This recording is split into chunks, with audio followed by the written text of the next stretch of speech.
అతి తక్కువ వడ్డీ రేట్లకే పొందండి Punjab national bank home loans, car loans. Zero processing fee, zero documentation charges. వెంటనే మీ బ్రాంచ్ ని సంప్రదించండి. బరిగలపాడు గ్రామ పెద్దలందరికీ, అట్లాగే వైద్య శాఖకు సంబంధించిన డాక్టర్లందరికీ, సిబ్బందికి అందరికీ ముందుగా నా హృదయపూర్వకమైనటువంటి నమస్కారం. మీ అందరికీ ముందుగా నూతన సంవత్సర సంక్రాంతి శుభాకాంక్షలు తెలియజేస్తాను. బరిగలపాడు హాస్పిటల్ అనేది ఎప్పుడో మనం ఇక్కడ కట్టించుకున్నాం. ఆనాడు సేలం సిద్ధారెడ్డి గారు ఉన్నప్పుడు ఈ ప్రాంతానికి హాస్పిటల్ని, కాలేజీని తీసుకొని వచ్చి బరిగలపాడుకి మంచి పేరు ప్రఖ్యాతం తీసుకొచ్చారు. అప్పటి నుంచి కట్టించుకున్నటువంటి బిల్డింగ్ చాలా సంవత్సరాల గత 10 ఏళ్ళుగా రిపేర్స్ అవసరం ఉన్నా, నిధులు అవసరం ఉన్నా కానీ పెద్దగా నిధులు కానీ లేకపోతే ఇతర సమస్యల పరిష్కారం కానీ దోచుకుంది. సో బరిగలపాడుకు సంబంధించి ఈరోజు మండలంలోనే ఒక ముఖ్య కూడలిగా మార్చబోతా ఉన్నాం. దీన్ని నేరుగా ఇక్కడ నుంచి కట్లేరు పైన బ్రిడ్జ్ చేసుకోవటం కానీ, లేకపోతే మదర్ నుంచి నేరుగా ఈ బరిగలపాడుకి లింక్ రోడ్ ఏర్పాటు చేయడం కానీ, బరిగలపాడు నుంచి పైకి ఇంకా మైలవరం వరకు కూడా రహదారిని భవిష్యత్తులో ఏర్పాటు చేసుకోవటం కానీ, లేకపోతే ఎరుపాలెం నుంచి ఉన్నటువంటి రోడ్ను కూడా వైడన్ చేసుకొని ముందు చేసుకుపోతే దీన్ని ఫైనల్ గా బరిగలపాడు అనేది ఎరుపాలెం మండలంలో ఒక సెంటర్ పాయింట్ గా అభివృద్ధి చెందేటువంటి అవకాశం ఉంది. ఈ అవకాశానికి సంబంధించిన ప్రతి వనరులు కూడా అభివృద్ధి చేయడం కోసం నిధులు కేటాయిస్తామని చెప్పి మీ అందరికీ మనవి చేస్తూ, ఈ ఆసుపత్రి ఇప్పుడు మనం ప్రారంభం చేసుకున్నటువంటి బిల్డింగ్ అంతా కూడా చూశాను నేను. ఇంకా కొన్ని కావాలని కూడా అడుగుతా ఉన్నాను. డిఎంఎడ్హెచ్ఓ గారికి చెప్తా ఉన్నాను నేను. ఈ హాస్పిటల్లో ఏం కావాలో మీరు నిర్దిష్టంగా ఇక్కడ ఉన్నటువంటి సిబ్బందితో మాట్లాడి, గ్రామ పెద్దలతో కూడా మాట్లాడి ఒక ప్రణాళిక తయారు చేసి నాకు వెంటనే పంపించవలసిందిగా వారికి నేను ఆదేశిస్తా ఉన్నాను కూడా. దాని ప్రకారం తప్పనిసరిగా నిధులు శాంక్షన్ చేసేటువంటి ఏర్పాటు చేస్తాను. అట్లాగే బరిగలపాడులో మన ఈ హాస్పిటల్ పక్కనే ఉన్నటువంటి జూనియర్ కాలేజ్ సంబంధించి కూడా గదులు శిథిలావస్థలో ఉన్నాయి. వాటికి సంబంధించి కూడా మనం గతంలో చాలాసార్లు ప్రయత్నం చేశాం, అది నిధులు రాలేదు.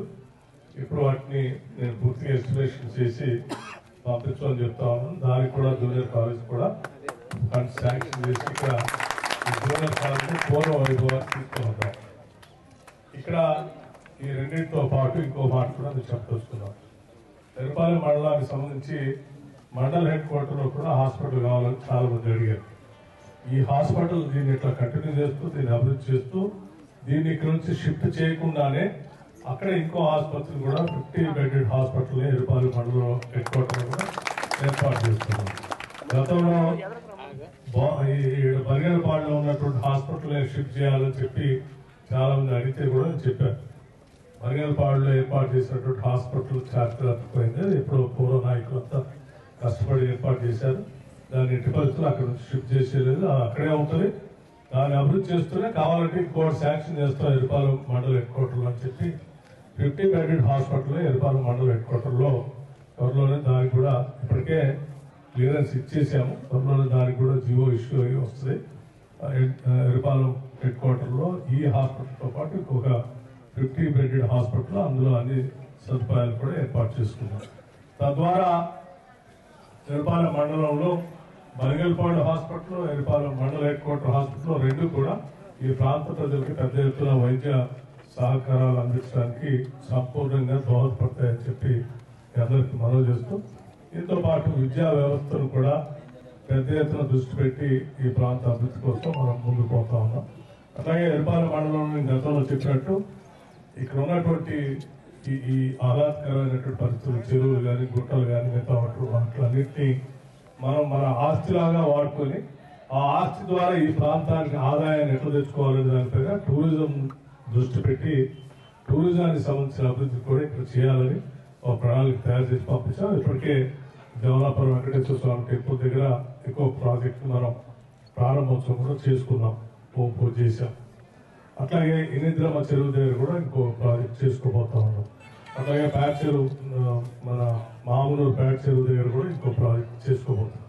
ఇవన్నీ కూడా ఎరుపాల మండలంలో ఉన్నటువంటి టూరిజం ప్రాజెక్ట్ అన్ని కూడా ఆన్లైన్లో పెట్టి ఈ రాష్ట్రమే కాదు అనేక రాష్ట్రాల నుంచి కూడా ప్రజలు ఈ ప్రాంతానికి వచ్చి నివాసం ఉండి 2-3 రోజులు హాలిడేస్ ఇక్కడ స్పెండ్ చేయడానికి పనికొచ్చేటట్టుగా ఆన్లైన్లో పెట్టేస్తే సమాచారం అందరికీ అందుబాటులోకి వస్తుంది. తద్వారా పెద్ద ఎత్తున ఇక్కడ ప్రజలు రావటం, ఆదాయం పెరగటం, ఈ ప్రాంతం వ్యవసాయంతో పాటు టూరిజం అభివృద్ధితో కూడా కొంత ఆదాయాలు పెరగడానికి అవకాశం ఉంటుంది.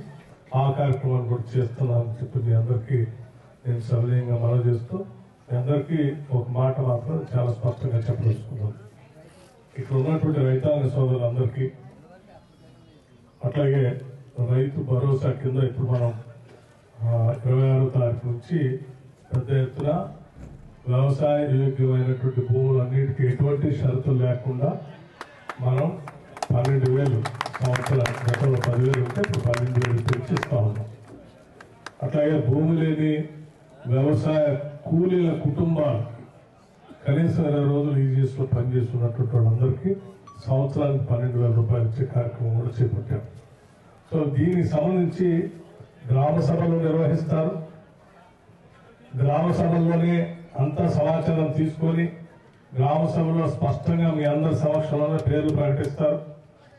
ఇంకా ఎవరైనా అందులో మిస్ అయి ఉంటే ఆ గ్రామ సభలో ఎవరైనా చెప్తే అక్కడికక్కడే వెరిఫై చేసి వాళ్ళ అర్హత ఉంటే వాళ్ళే కూడా యాడ్ చేస్తారు. కాబట్టి ఎవరికి కన్ఫ్యూజన్ లేకుండా ఉండటం కోసమే గ్రామ సభలు కూడా పెట్టి చేపించాలనేటువంటి ఆలోచన ఈ కార్యక్రమం చేస్తా ఉన్నాం. అట్లాగే అదనంగా కొత్తగా 10 సంవత్సరాల నుంచి రేషన్ కార్డులు లేక ఇబ్బంది పడుతున్నటువంటి కుటుంబాలకు కూడా స్పష్టంగా ఇందిరమ్మ ప్రభుత్వం ఒక మాట ఇచ్చింది. అర్హత కలిగినటువంటి ప్రతి కుటుంబానికి రేషన్ కార్డు ఇస్తాము. చాలా గ్రామాల్లో ఉన్నటువంటి ప్రజలందరూ కూడా రకరకాలైనటువంటి అపోహలు ఉన్నారు. ఏదో ఆ లిస్టు తయారైంది, ఈ లిస్టు తయారు, ఏ లిస్టు తయారు కాలేదు. అన్ని లిస్టులు ఆ గ్రామంలోనే తయారైతాయి, గ్రామ సభలోనే తయారైతాయి. గ్రామ సభలు పెడతారు, ఆ గ్రామంలో అర్హత ఉన్నటువంటి అందరూ పేర్లు రాస్తారు, అవి వాటిని ప్రకటిస్తారు కూడా. ఎవరైనా మిస్ అయి ఉంటే అదే గ్రామ సభలో చెప్తే మరి వాళ్ళ పేర్లు కూడా వెరిఫై చేసి యాడ్ చేస్తారు. కాబట్టి ఎవరు కన్ఫ్యూజన్ పెట్టుకోవాల్సిన అవసరం, ఎవరైనా చెప్తే నమ్మాల్సిన అవసరం కూడా. తప్పనిసరిగా అర్హత ఉన్నటువంటి వాళ్ళందరికీ రేషన్ కార్డు వచ్చేటువంటి కార్యక్రమాన్ని ఏర్పాటు చేస్తుంది. ఇకపోతే ఇందిరమ్మ ఇళ్లకు సంబంధించి కూడా గ్రామ సభలు పెడతారు. గ్రామంలో ఇందిరమ్మ కమిటీలు కూడా ఉన్నాయి. ఈ కార్యక్రమాలన్నిటికీ కూడా అధికారులు ఇందిరమ్మ కమిటీలు తీసుకొని ఊరంతా సర్వే చేస్తారు. రైతు భరోసా కానీ, ఇందిరమ్మ ఆత్మీయ భరోసా కానీ, రేషన్ కార్డులు కానీ, లేకపోతే ఇందిరమ్మ ఇల్లు కానీ, వీటన్నిటి కూడా అధికారులు ఊరంతా తిరిగి ఆ తిరిగే క్రమంలో ఇందిరమ్మ కమిటీలు కూడా తీసుకొని స్పష్టంగా నిష్పక్షపాతంగా మొత్తం ఏర్పాటు చేసుకొని అవి చేసుకున్న తర్వాత మళ్ళీ గ్రామ సభలు పెట్టి ఆ గ్రామ సభలో లిస్ట్ అంతా ప్రకటించి అందులో ఎవరైనా మిస్ అయి ఉంటే మళ్ళీ వాటిని కూడా యాడ్ చేసుకొని ఫైనల్ గా లిస్టు ప్రకటించబడి మీకు ఆ ప్రకటించిన లిస్టులో అదే గ్రామంలో రైతు భరోసాకి ఇందిరమ్మ ఆత్మీయ భరోసాకి సంబంధించిన నియమం ఏంటి మంజూరైనటువంటి పత్రాలు కూడా ఇదే గ్రామంలో ఇస్తారు మీకు అందరి సమక్షంలో. దానివల్ల ఎవరికి కన్ఫ్యూజన్ లేకుండా ఆ పత్రం తీసుకొని తెల్లారి బ్యాంకులో పోవాలని అది చూపించమని. మరిన్ని వీడియోస్ కోసం ఛానల్ ని సబ్స్క్రైబ్ చేయండి. లేటెస్ట్ అప్డేట్స్ కోసం వాట్సాప్ ఛానల్ ని ఫాలో అవ్వండి. అండ్ లింక్ డిస్క్రిప్షన్ లో ఉంది.